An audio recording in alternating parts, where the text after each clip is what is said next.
Assalamualaikum warahmatullahi wabarakatuh. Alhamdulillahirabbil alamin. Segala puji bagi Allah karena pada hari ini masih memberi kita nikmat yang kita sadari, bahkan nikmat-nikmat yang tidak kita sadari sekalipun. Jangan lupa juga beriring salam kepada junjungan besar Nabi Allah Muhammad sallallahu alaihi wasallam dengan lafaz Allahumma shalli ala sayyidina Muhammad wa ala ali sayyidina Muhammad. Jadi tadi malam saya berkumpul gitu dengan teman-teman kuliah, sahabat kuliah, di mana umur kami hari ini sekitar 30-an lah, lebih kurang. Mungkin ada yang 31. Di umur 30 ini kami sebenarnya tercengang gitu tentang keadaan bahwa sudah 30 ya gitu. Selalu kan, kadang sering kita kumpul gitu. Jadi buat teman-teman yang umurnya sudah lebih gitu, jadi itu hal yang biasa. Pas kumpul kita udah 30 aja, kita udah 35. Begitu juga kemarin pas waktu umur kami 25, kita udah 25 aja. Begitu juga ketika kita kemarin tamat kuliah, kita udah tamat kuliah gitu. Jadi seringkali kita berada pada posisi yang ketika kita bertambah umur atau kita menyelesaikan pendidikan, kita udah selesai aja gitu. Itu sering kali gitu. Dan lagi-lagi buat adik-adik milenial yang belum pernah merasakan, ketika kita berada pada satu titik tertentu, biasanya kita tuh mulai berpikir, kok kayaknya nggak ada ngapa-ngapain gitu. Kayaknya otak kita kemana aja gitu selama ini. Kayaknya hidup kita ngapain aja dibuat selama ini. Itu sering kali terjadi gitu. Ada yang menyesal dengan keadaan yang atau hal-hal yang sudah dia lewati, nyesal gitu. Aduh, ngapain dulu main game aja gitu. Aduh, ngapain dulu malas kuliah ya. Banyak sekali gitu. Dan pesan-pesan ini sulit gitu untuk disampaikan pada generasi-generasi di bawah kami gitu. Jadi sebenarnya melalui suara ini saya ingin berbagi kisah gitu, dimana kami yang sudah lebih dahulu hidup ini sebenarnya pengen kasih pesan buat generasi-generasi di bawah kami, generasi-generasi anak-anak kami nanti gitu, bahwa dalam hidup, kalau kita tidak bisa membuat atau melakukan pola pikir yang baik dengan pola action yang baik, maka kita tuh sering akan berada pada tahap-tahap tertentu, waktu-waktu tertentu, terus kita menyesali. Nah, ada beberapa hal yang kita coba garis bawahi gitu, hasil pertemuan saya dengan teman-teman yang seumuran ya, katakanlah umurnya 30-an gitu. Memang 30 ya, bukan 30 lebih. Jadi ada beberapa hal yang saya kira harusnya itu dilakukan dari dulu gitu. Nah, kadang hal-hal ini saya paham betul nih kalau yang dengar suara saya ini orang anak-anak kuliah atau bahkan mungkin anak-anak SMA sekalipun, pasti apa sih? Pasti apa sih ini? Ngapain sih ngikutin apa yang dibilang om nih? Jadi saya yakin karena juga dulu nasihat-nasihat seperti ini ada di waktu kami masih kuliah atau masih SMA, ya masuk telinga kanan keluar telinga kiri. Tapi saya coba jelaskan secara rasional supaya generasi-generasi muda itu bisa memahami maksud saya. Pertama, hal yang harus kita lakukan ketika kita masih muda itu financial planning, atau apa bahasanya saya, secara sederhana mengklop-klopkan uang yang kita punya, itu kali ya. Nah,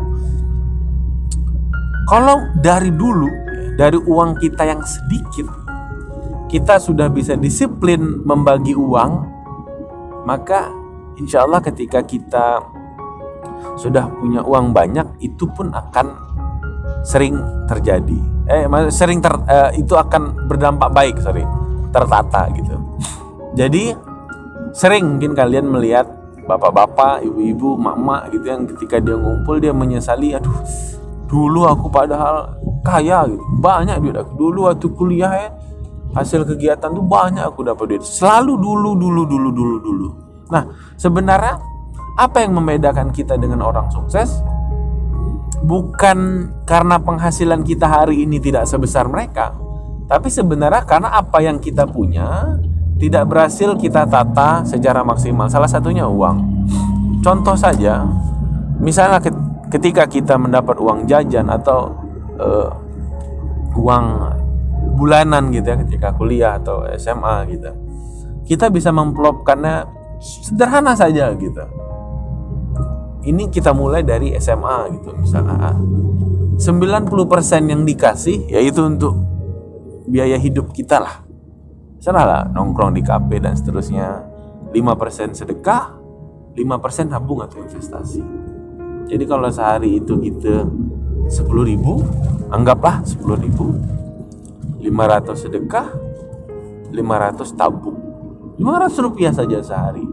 Sebulan udah 15.000. Setahun udah ya 330.000. 2 tahun, 3 tahun, kali aja. Itu sekecil-kecilnya bisa kita nabung. Belum kalau kita dapat THR dan seterusnya. Nah, hal yang juga saya kelirukan waktu zaman dulu gitu, berpikiran hanya untuk menabung. Nah, ternyata di situ pun salah. Bukan sepenuhnya salah, tapi sebenarnya kita butuh tahap lanjutan setelah menabung. Nah, jadi uang tabungan anggaplah itu lebih luar biasa lagi kalau kita bisa mulai ini dari SMP atau dari SD gitu. Anggaplah hasil uang tabungan kita tadi ya sekian juta gitu. Nah, kita sebagai anak muda harusnya pada masa itu sudah berpikir bagaimana nih mutar uangnya. Nah, itu.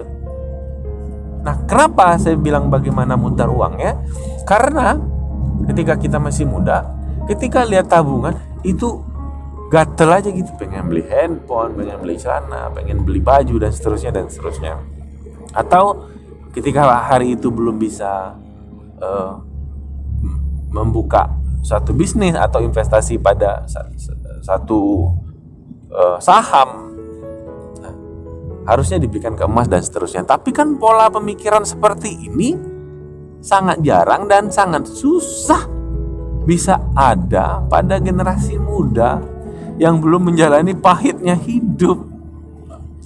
Jadi susah gitu. Saya ngebayangin, rasanya nggak mungkin saya dulu waktu muda bisa punya pemikiran seperti ini.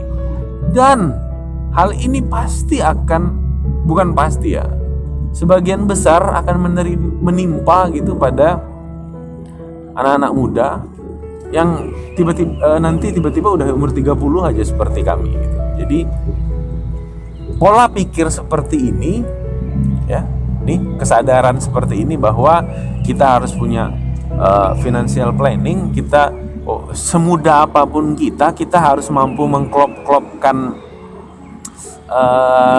apa yang kita dapat, walaupun itu dari orang tua kita, dan kita bentuk pola actionnya. Ya, uang itu kita putar di bisnis. Uang itu, satu yang saya juga ya ini tidak boleh menyesal ya. Semuanya tentu ada hikmahnya. Satu yang saya bahasa yang lebih layak kesal kali ya, saham. Saya kalau dari dulu gitu bisa mengerti saham, trading, dan saya bisa menyisihkan uang yang saya anggap waktu kuliah saya lumayan banyak dapatnya gitu. Wah, Allahu a'lam gitu. Tapi kan kita tidak boleh menyesal. Nah, cuman intinya saya pengen sampaikan bahwa berpola pikirlah dan pola actionlah yang berkelanjutan gitu. Ya, pertama kalau hari ini kalian mulai terengah, ya generasi muda yang mendengar ini atau generasi yang sudah lewat pun mulai terengah, termasuk saya yang di umur 30-an ini, it's okay. Kita tata lagi pola pikir kita. Wah, berarti finansial penting nih. Berarti membagi-bagi duit ini penting. Ini kebutuhan, ini keinginan, ini untuk sedekah, ini untuk investasi gitu. Sebenarnya ini lingkupnya luas banget gitu. Saya tidak mungkin menjelaskan secara spesifik. Cuman pada intinya penting kita untuk mengatur pola keuangan kita, meski uang itu masih uang yang kita dapat dari orang tua. Ya, banyak kok, saya dulu punya teman yang masih dapat uang jajan tapi dia bisa beli sesuatu yang tidak masuk akal gitu. Banyak juga saya sering dengar gitu dari YouTube, dari internet, orang-orang yang memutar hasil tabungannya gitu untuk sebuah bisnis. Nah, ketika pola pikir kalian sudah sepakat bahwa penting mengatur keuangan ini, nextnya pola action. Ini uang mau diapain nih? Ya dibisniskan, ditabung di bank, atau dibuat belikan emas, ya dimana nantinya tentunya akan naik berkali lipat, atau dimasukkan dalam saham, trading gitu. Jadi harusnya generasi sekarang itu lebih aware, karena akses informasi itu lebih gampang ditemukan. Kemudian aplikasi-aplikasi yang bisa kita pergunakan untuk menghasilkan memutar uang kita tuh banyak. Jadi pertama itu yang kami garis bawahi, financial planning. Jadi siapapun kita, dulu kami juga mikir, karena kami basicnya orang kesehatan. Jadi ngapain mikirin urusan ekonomi gitu mikirnya, kan kita bukan jurusan ekonomi. Itu juga kesalahan gitu. Karena menurut saya apapun jurusan kita, kesehatan, dokter, pilot, mengatur pola keuangan itu sangatlah penting, karena itu paling dekat dengan hidup kita sehari-hari. Jadi buat generasi muda yang mendengar nih cerita orang-orang yang sudah duluan hidup, percaya sama saya, atur tuh keuangan. Jangan mikir biar deh kecil yang kalian sisihkan tuh, biar 500 perak, 100 perak. But continue, berkelanjutan gitu. Kadang kita kebiasaan kita memikirnya itu hari ini gitu, tapi tidak continue gitu. Jadi berusaha untuk berpikir continue. Itu hal yang pertama bisa saya garis bawahi dari pertemuan 3 om yang sudah berumur 30-an. Kemudian yang kedua, sebetulnya jiwa wirausaha, jiwa bisnis gitu. Aware terhadap peluang-peluang di sekitar. Kita sepakat ya, mungkin ini agak keduniawian ya. It's okay lah gitu. Sering mungkin kita dengar, saya nggak tahu generasi muda mendengar ini atau tidak, tapi kalau di generasi umuran yang udah pada kerja tuh, kesal aku dulu nggak mulai bisnis, atau tahu begitu aja tuh, kesal aku dulu tidak mengambil peluang ini peluang itu gitu. Jadi penting gitu untuk kita membangun, ya barangkali mungkin di waktu muda itu kita belum sukses, tapi penting menurut saya kita memulai start jiwa entrepreneurship sejak dini. Mau itu waktu kuliah, SMA lebih bagus lagi, SMP mantap lagi, SD wow gitu. Nah dulu, ini mungkin bagi generasi muda yang masih kuliah kerasa nih, ketika saya misalnya gitu kuliah di dunia kesehatan, mikirnya buat apa belajar belajar tentang bisnis atau ekonomi atau entrepreneur gitu, ngapain gitu, nggak ada hubungannya, toh nanti bakalan ngerawat pasien juga. Itu dia tolakan yang membuat kami memikirkannya di umuran 30-an itu gitu. Nah, kalau waktu itu kami berhasil membangun pola pikir bahwa jiwa entrepreneur itu penting, maka tentunya hal-hal yang disesali ini rada kurang lah. Bukannya salah, yang kesel gitu. Siapa bilang di masa depan kita tidak ingin berbisnis? Ya, nih buat yang mau kerja nih, cita-citanya jadi pegawai, cita-citanya kerja di bank. Siapa bilang? Ya, saya sudah sering menjumpai orang ya hari ini, atau mungkin melalui temuan-temuan riset, di mana orang-orang yang hari ini bekerja ya tetap gitu ya, punya penghasilan tetap, itu di hatinya, di keinginannya sebagian besar tetap ingin berbisnis ya.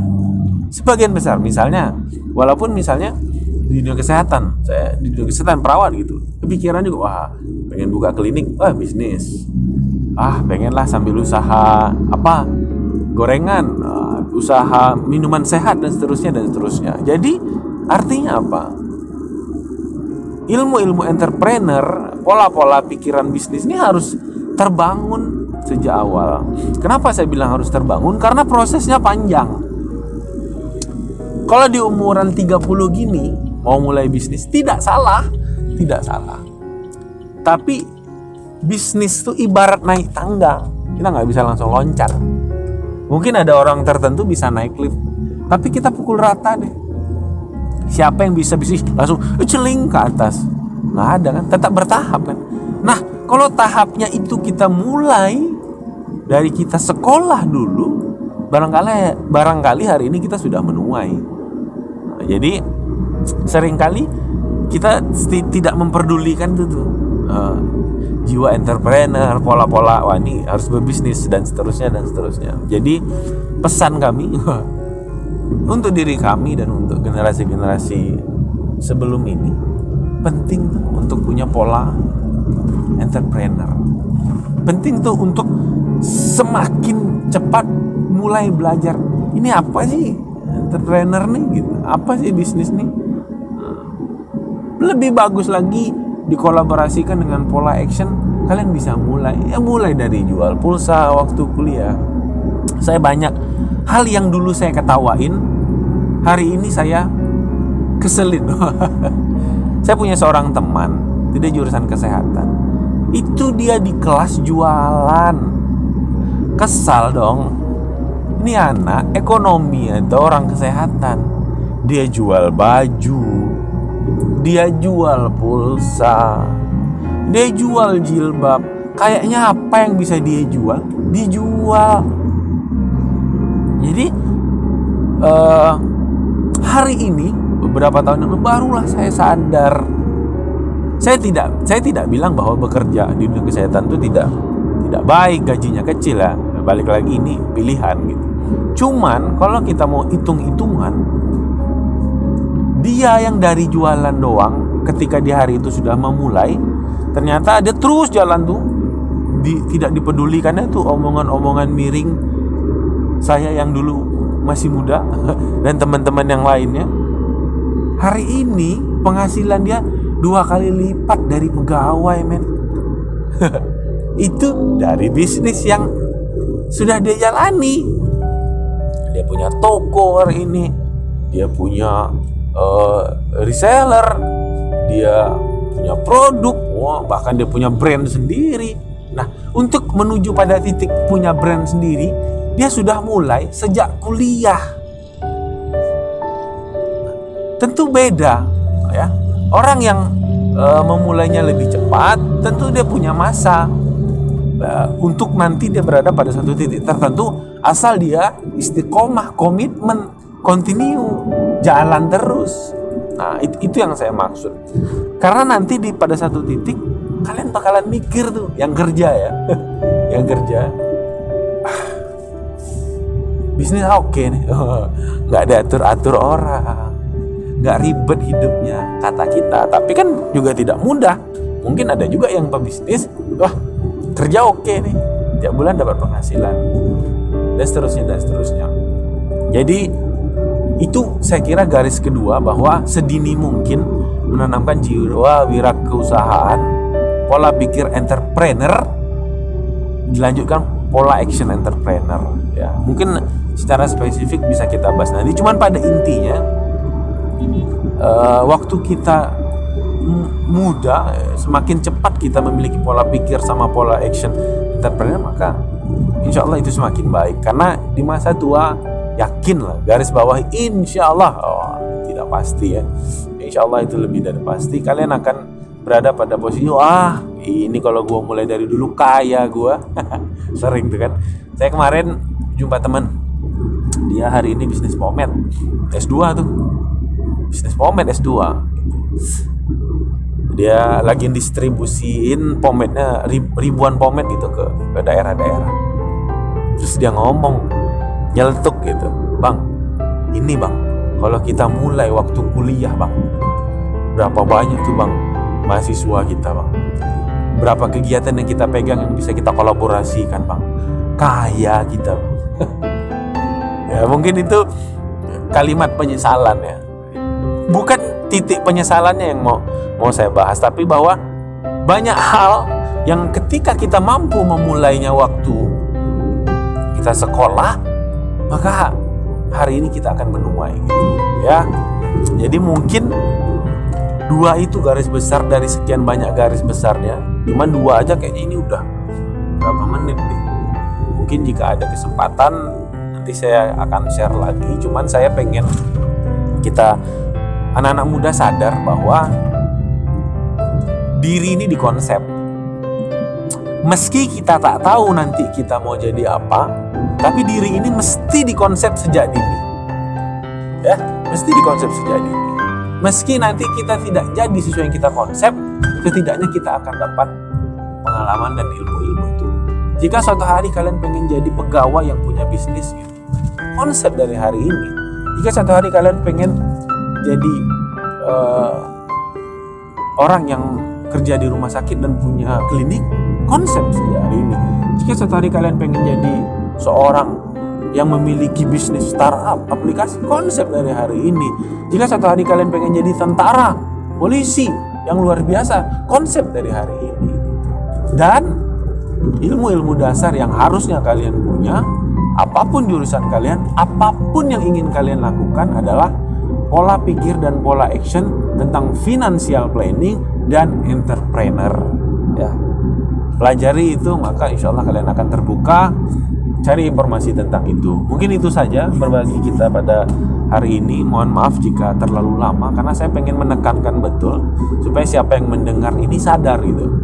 Ini bapak-bapak, bukan bapak-bapak ya, om umur 30 tahun lagi menganalisis hidupnya. Dua hal besar itu dia temukan. Jadi buat kalian yang belum pada fase itu, monggo diubah supaya nanti kalian mendapat manfaat. Insya Allah bermanfaat. Tentunya banyak ya hal-hal lainnya yang bisa diubah. Mungkin nanti akan dibahas di waktu berikutnya, baik berkenaan dengan religi dan seterusnya gitu. Cuman pada intinya dua hal itu, jika kalian start sedini mungkin, ya insya Allah itu baik. Kalaupun hari ini kalian sudah 30 ataupun lebih, ya di start juga is okay gitu. Pola pikir itu insya Allah baik. Sekian dari saya, Bung Muhammad Satria. Terima kasih yang sudah mendengarkan. Mohon maaf. Assalamualaikum warahmatullahi wabarakatuh.